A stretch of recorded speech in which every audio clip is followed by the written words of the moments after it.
And in this new image that I want to show you today, we may finally have one of the best smoking gun images showing these bases that we've spoken about being on the moon, that we've heard the astronauts speaking about, and that we have heard from former military and photographic techs that worked for NASA and admitted on record that they blurred these bases and structures out and erased them from existence before the photographs were fed to the public.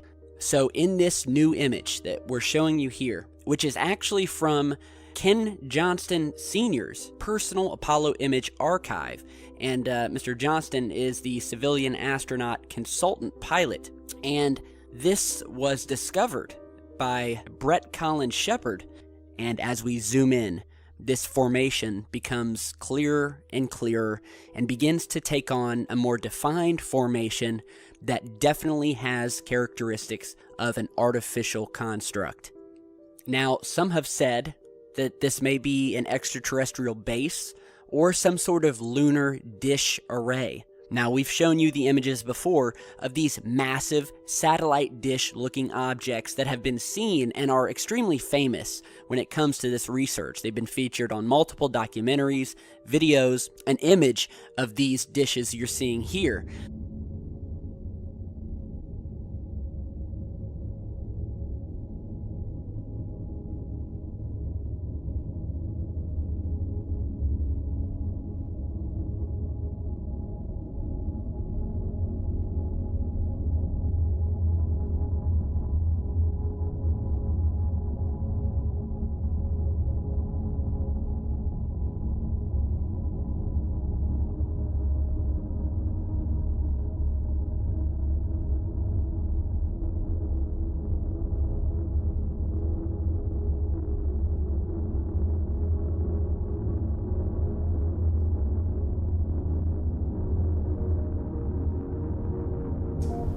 The exosphere is the outermost layer of the Earth's atmosphere and is around 6,200 miles from the Earth's surface. Now, according to NASA, low Earth orbit is around 1,200 miles from the Earth's surface. So before I tell you the reasons why it is impossible for us to go beyond the exosphere, or for that matter, even past the thermosphere, have a listen to what some NASA experts have to say about this topic. As we get further away from Earth, we'll pass through the Van Allen belts, an area of dangerous radiation. Radiation like this could harm the guidance systems, onboard computers, or other electronics on Orion. But Orion has protection. Shielding will be put to the test as the vehicle cuts through the waves of radiation. Sensors aboard will record radiation levels for scientists to study. We must solve these challenges before we send people through this region of space. Hang on. So what you're saying is that in order to send humans through this region, we need to solve the challenge of getting through the Van Allen radiation belts. But I'm confused. Didn't you already solve this challenge back in 1969 when you sent astronauts to the moon and subsequently 5 other times after that? But we're also really pushing the boundaries in terms of where we're going forward with exploration. I think humans are naturally driven to do this, and this is really the beginning, I think, of human beings leaving low Earth orbit. I certainly plan on being around to see that.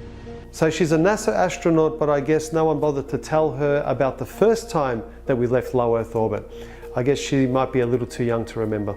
Here we have another astronaut that wasn't told about the moon landing 48 years ago. The plan that NASA has is to build a rocket called SLS, which is a heavy lift rocket.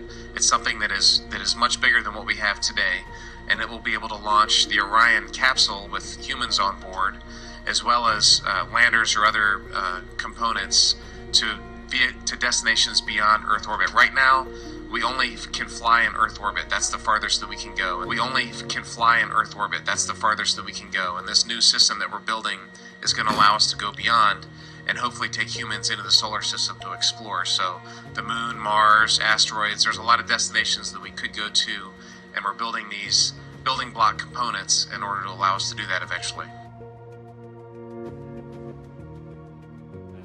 Once we travel beyond low Earth orbit, the crew will be exposed to larger amounts of radiation. So we have to designed both the crew protection systems and our electronic systems to withstand this radiation. So that would mean that Neil Armstrong, Michael Collins and Buzz Aldrin were a tough bunch of SOBs able to withstand all that brutal radiation, considering these challenges are still yet to be solved. So how is it that we had the technology to achieve this amazing feat back in 1969, but we're still working on the technology in 2017, almost half a century later? Well, I managed to find a very clever and well-informed astronaut that will totally straighten things out for us and explain exactly why we're not able to return to the moon and break through those Van Allen radiation belts. Have a listen to this clever chap. I'd go to the moon in a nanosecond. The problem is we don't have the technology to do that anymore. We used to, but we destroyed that technology, and it's a painful process to build it back again. This guy, oh boy. Here's a real-life example of what can happen to you when you're exposed to all of that outer space radiation.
I said once to a reporter, how long must it take before I cease to be known as a spaceman? Why did you make that comment? I guess we all like to be recognized not for one piece of fireworks, but for the ledger of our daily work. Strolling around the Ohio farm where he was born, Armstrong is easy to talk to but hard to know. He can seem guarded, but above all, we were struck by his humility. You sometimes seem uncomfortable with your celebrity, that you'd rather not have all of this attention. No, I just don't deserve it. But look, how many people have walked on the moon? 12? We're going to look at some images put out by NASA which allegedly show the remnants of the Apollo programs taken by lunar orbiter craft. In what year did he say, Andrew? Well, what happened was in 2009 the Lunar Reconnaissance Orbiter was launched. It had a high resolution camera, sort of better than the previous one, and I think the original mission for this was to look for new landing sites for the new moon mission program, which was announced some years earlier. Now it's all been scrapped, and we'll mention that again later. But so Lunar Reconnaissance Orbiter, everyone said, oh, we're going to get these new high resolution pictures of the moon. We're going to fly over the old landing sites. We'll be able to see the craft, and that'll, prove all these crazy conspiracy theorists, wrong. So these were images awaited with great fanfare, and finally, I think it was the 11th of August 2009. Sorry, 11th of September, I think it was actually when these came out. 2009. Yeah, it was an interesting date. Was it the 11th of November, or it's 9/11? It was 9/11 date anyway. Yeah. And what we see on NASA's website is the supposed picture of the Apollo 11 site. And the Apollo 11 Lunar Excursion Module, the LEM, is shown as basically a sort of reasonable sized white blob with 3 and a bit white blobs around it. And you can see this sort of the feet. The feet, exactly. Right. Feet of the actual, the landing part that they left on the moon.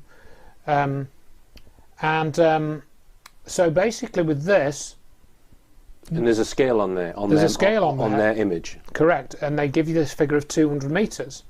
So when you look at the space between these dots, which is meant to be the feet, you know, of the lunar excursion module's landing section, you can then work out how big this distance is, because they give you a scale. So this is what I did. I worked this out. So I found out the size of the distance between the feet, which is of the lunar module excursion, lunar excursion module, and it's 31 feet diagonally across. Along the longer length, yeah. Okay. Right. So if you plug that into the figures that NASA gives you for the size of this image, that lunar excursion module landing section should fit into a space at 7 by 7 pixels on that image. 7 by 7 pixels. That's the figure you come out with. Or maybe it'd be 8 by 8, possibly 9 by 9 or something. You know, you could maybe slight margin of error, something around that figure. So when I actually measured what this alleged photograph shows, and I measured the distance across, it's basically a distance of about 28 pixels. Right. Which means so it's a factor of 4 too big. Roughly between 3 and 4, depending on how you sort of turn the image and so forth. Right. But so it's completely the wrong size. Yeah. The image So it's the wrong size. It's the wrong size. And we were talking about UFOs. We were. And funnily enough, let's say I brought out an image. I had someone on the show who was eulogising about an image. Hey, let's say it was taken from a helicopter. Yeah. Hey Richard, I was in my helicopter the other day and I filmed this UFO. It's phenomenal. Look at it. Look at the picture. And if they showed that, what would people say? Exactly. If you showed that as an image of an alleged UFO that you took and you didn't have anybody else's photograph of it to back you up, would you believe that that was a metal object resting on the ground below you? Would you believe that that was a real photograph? People will believe this because it's on NASA's website. Because NASA say that is the Apollo 11 craft, then people believe it is. Yeah, exactly. But if you look at the quality of that image and you study this, I don't know whether this will come out on the video. As you say, it's a white blob, Andrew. Could be anything. Right. You know, and then you look at these other, and then what I tried to do is I tried to get an impression of what it should look like, and I managed to find, this isn't again a totally realistic image, because we see the lunar module in orbit rather than landed, but I tried to get an impression of what we should see on that LRO image.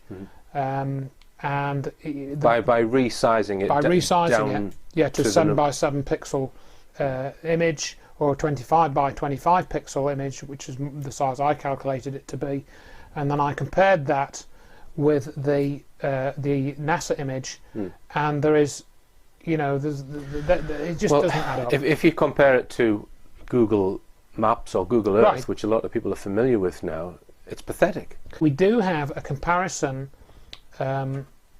with GeoEye. So why haven't we got, and there's none of these vertical grainy lines either. If you look at those LRO images, they've got these vertical lines in them for some reason, which I don't really understand what those are. So if you compare these two images, why isn't it in colour for one? Why isn't it in colour? Why, and the same goes with the images from Mars. Why are we still predominantly getting black and white images? Well, we'll come on to Mars. So but that, going back to that, so why have we got such rubbish images from LRO? The ones from GeoEye are pretty good. You know. So the first one that they put out, allegedly of Apollo 11, it's just a white blob, and it's completely the wrong size. It's 4 times too big.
You see, the vibration of my voice box makes the air vibrate between us. Then when the air vibrates your eardrum, you hear what I'm saying. But maybe you've seen a demonstration of a bell under a glass jar. With normal air inside the jar, you could hear the bell clearly. But when the vacuum pump drew the air out of the jar, there was nothing inside to carry the vibrations of the bell. Nothing until the air was let back into the jar. The camera, you got your photo numbers. And this is core tube number 2. Okay, just the fact you're almost driving without a hammer. But if you'll hand it to me, I'll get it in a second. I'm going to take a couple more shots of this before we leave. Get all in, I get the pictures. Alright? Driving in real easy, Houston. The sounds in space, it's odd to have a hammer or a metal tool and bang it against something and hear absolutely nothing. You can, sound won't travel in a vacuum, so there you are outside and you could be hitting something, no sound at all. In space, since there's no atmosphere, there's no air, if you bang on something when you're doing your spacewalk, you will not be able to hear that. And this leads us to the dilemma of our final segment. All modern astronauts, such as Piers Sellers and Mike Massimino, claim to hear absolutely nothing when they're out on the International Space Station in the vacuum, banging away with metal tools and objects, whereas during the Apollo missions, all kinds of sounds have been recorded that should not be possible if they are on the moon in the vacuum of space. Okay, just the fact you're almost driving without a hammer. But if you'll hand it to me, I'll get it in a second. I'm going to take a couple more shots of this before we leave. Get all in, I get the pictures. Alright? Driving in real easy, Houston. That does not sound like the spacesuit acting like a drum at all. It sounds like a metal hammer striking a metal object repeatedly with authority. Pictured is Alan Bean during Apollo 12 striking a metal core tube into the so-called lunar surface with a metal hammer. This is an interview with Apollo astronauts Alan Bean and Pete Conrad done by the Apollo Lunar Surface Journal. They are once again taking the position that the sound is coming through the hand and transmitting into the microphones in the helmet. Alan Bean says, "I would have said it wasn't possible," and Pete Conrad responds, "The other guy can't hear it." If the sound is coming through Alan Bean's microphone, then like his voice, it must be transmitted directly into the headset of Pete Conrad, so his statement makes no sense. Alan Bean's statement makes a lot of sense, since it would not have been possible in a vacuum. When Bean says, "I would have said it wasn't possible," he has science on his side. And he also has NASA on his side, at least up until August 19th, 2011. And this brings us to the most important graphic in the film. This is a web page that has been disappeared from the internet by NASA as of August 2011. It was at nasa.gov, running concurrently with the Apollo Lunar Surface Journal between 2009 and September 2011. However, this page, which was created for children, you can see the banner at the top, Lunar Science for Kids. This page directly contradicts the assertions made in the Apollo Lunar Surface Journal concerning the hammering sounds in Apollo 12, 15, and 17. This page talks about the science involved with sound on the moon, and it does so correctly. And that is why NASA has disappeared it from the web. The contradiction between the journal and this page was brought up in the very popular Moon Zoo forum, and that is where I first became aware of the situation. Reader Tom128 pointed out the contradiction between the site for children and the journal, and I went looking for the site for children and could not find it. I then went to my favorite research tool, the Wayback Machine at archive.org, and I was able to find an old version of the page that NASA did not clean up. And whenever I see information go missing from the web, it always starts me thinking, and this was the genesis of the film. At that moment, I became a NASA moon hoax researcher. You've seen the image on the right of the graphic before. That is Alan Bean hammering a core tube during Apollo 12, and this is the sound of such hammering. The graphic is problematic for NASA because of the contradiction to the journal, and the graphic is correct science. And I quote, "Sound needs something to travel through to get from one place to another. On the moon, since there is no air, sound cannot travel above the surface. So, there are no sounds on the surface of the moon. When the Apollo astronauts were out on the moon's surface, they could only talk to each other and to mission control by using the radios in their air-filled helmets. Even when the astronaut in the photo to the right hit a metal tube into the ground with a hammer, no sound was made."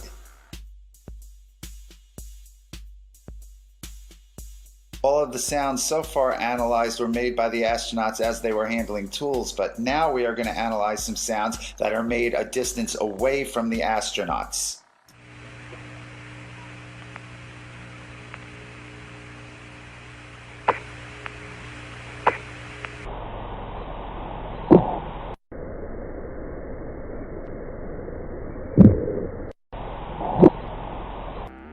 So what you just saw appears to be a smoking gun. That scene, which was broadcast live to the world during Apollo 15, shows astronaut James Irwin. He takes this cord or band off of a canister, and those canisters are in the mesa table, which Irwin is standing in front of. He unravels the cord, which has two metallic locks at the end of it, pictured here. They look like bullets. He takes that off, he unravels it, he reaches back with his right hand, and he throws the cord away. Let's take another look at it.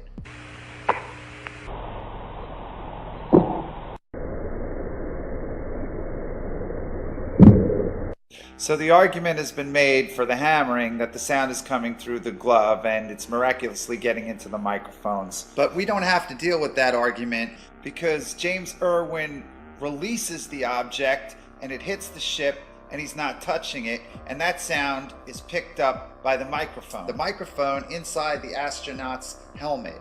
And you can always tell that that's the microphone in play because you will always hear the sound of the suit air supply system in the background whenever the astronaut is transmitting, and you will hear this sound remain on for a split second after the astronaut stops transmitting. Yeah, you better believe it.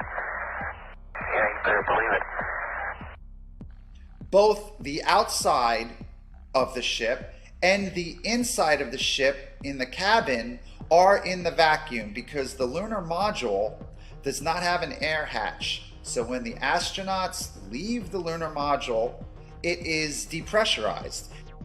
Microphones in the lunar module plug into the audio centers. The only voice possibilities are through the use of the headsets. They took off with 6 microphones, 3 Snoopy caps. Each astronaut also had a lightweight headset at launch.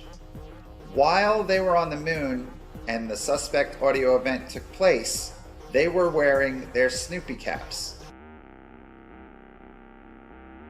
Communication cables, which are the umbilical cords that the astronauts plugged into while in the lunar module, as you can see from the checklist, were stowed prior to EVA.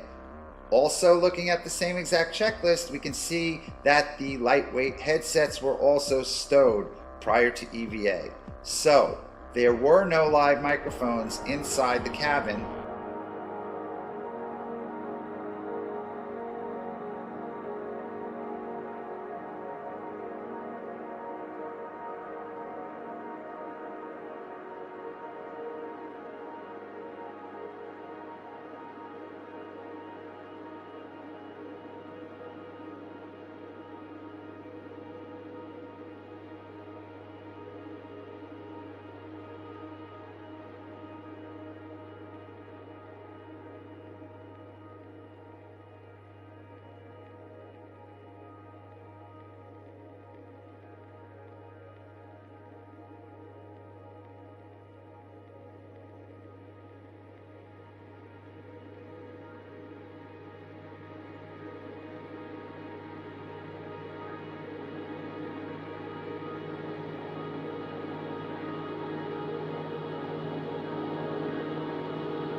Right.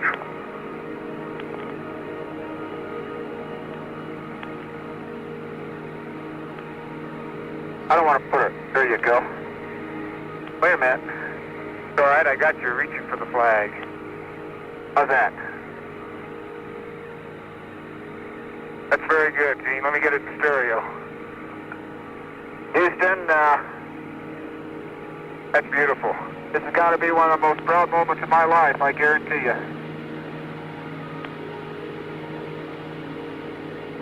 Let's get a close-in one and we'll trade cameras. Houston, I don't know how many of you are aware of this, but this flag has flown in the smoker since Apollo 11.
We very proudly deploy it on the moon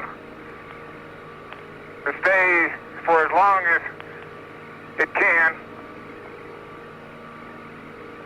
in honor of all those people who have worked so hard to put us here and put every other crew here and to make the country, United States, and mankind something different than it was.